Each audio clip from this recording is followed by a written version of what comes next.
Liptovské droby, dedičstvo našich predkov. Gurmán. Tradícia rodiny Tkáčovcov od roku 1965. Dobrý deň, moje meno je Karol Sklnár, som ambasádorom liptovských drobov a šialencov Gurmán. A dnešným receptom sme sa zamerali na bezlepkovú verziu, aby aj tí bezlepkáči niečo mali. Takže budeme pripravovať recept liptovský šialenec v bezlepkovej verzii. A prvý recept bude pripravený tak na liptovsky, by som povedal, bez mesito. A bude pripravený s kefírovou omáčkou a kôporom. Takže môžeme ísť na to. Do kefírovej omáčky použijeme šalotku. Nemusíme ho najemno sekať, keďže budeme tú kefírovú omáčku potom mixovať.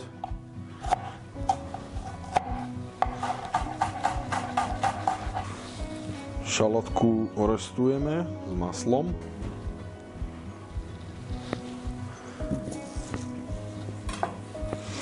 Splníme si maslo, rozohrejeme. Do rozpáleného masla si pridáme šalotku.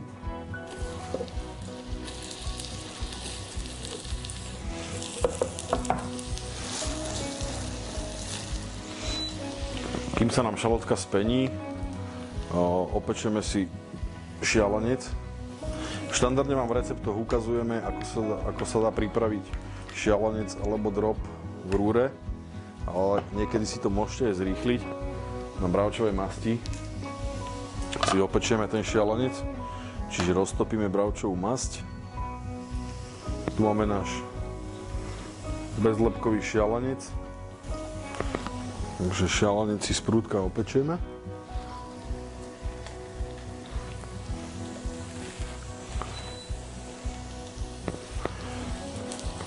Medzi tým môžeme pokračovať aj v kefírovej omáčke.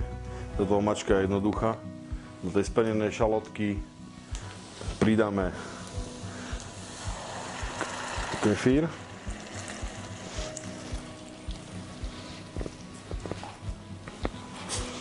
Zľahka prevaríme. Osolíme.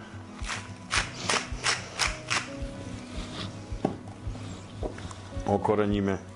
Môžeme použiť klasické čierne korene alebo štvorfarebné. A speníme.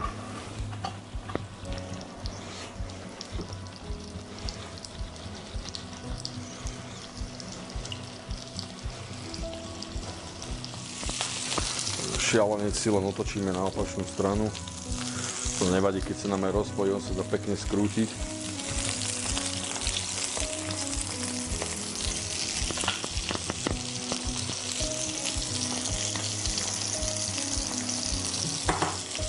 Omáčka sa nám prevarila.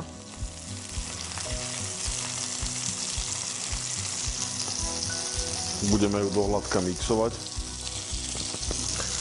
Takto opečený šialenec si dáme zatiaľ odležať a dopiecť do rozohriatej rúry na 180 stupňov.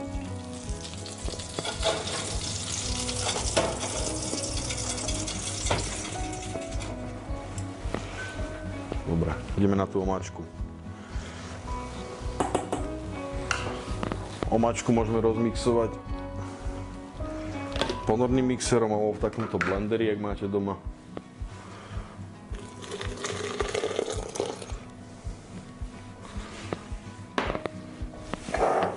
Do omáčky na zjemnenie a aj samozrejme na zvýraznenie chuti pridáme kvalitný syrokrém.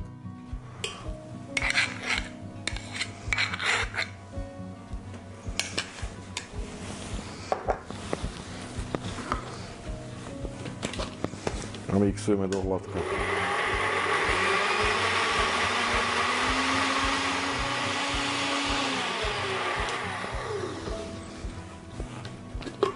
Omáčka by mala byť pekná kremová našľahaná. Ešte chvíľočku necháme.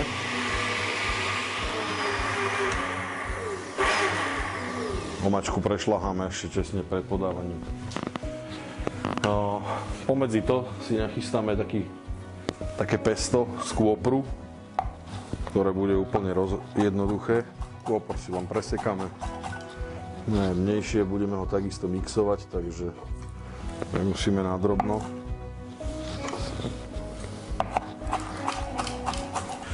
Pripravíme si to pesto z kôpru. Čerstvý kôpor je najideálnejší do tohto receptu. Príjemná vôňa a chuť. Olivový olej.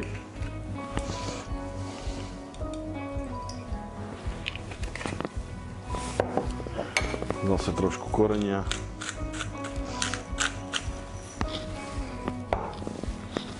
Soli.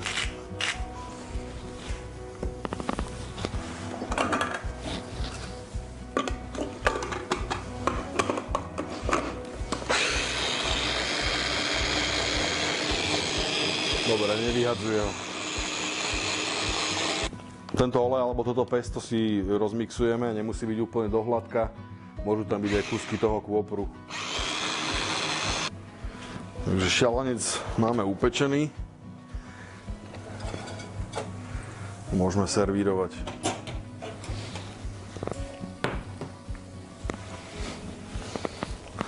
Omáčku kefírovú ešte zľahka premixujeme. Našľaháme.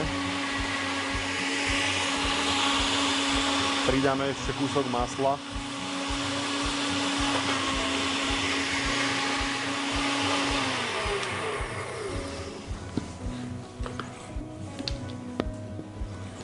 Dobre, omáčku máme našľahanú. Omáčku môžeme servírovať rovno z toho ako doma.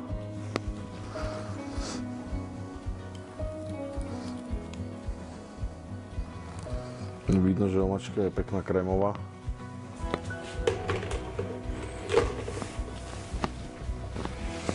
Servírovanie už je na vás. Ale ja to dávam takto. Šialenec jednoducho ponorím do tej omáčky našľahanej.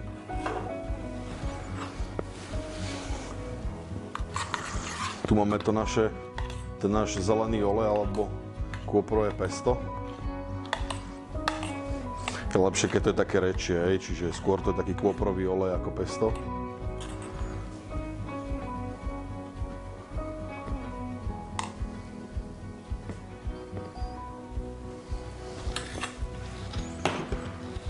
Doplníme bylinkami.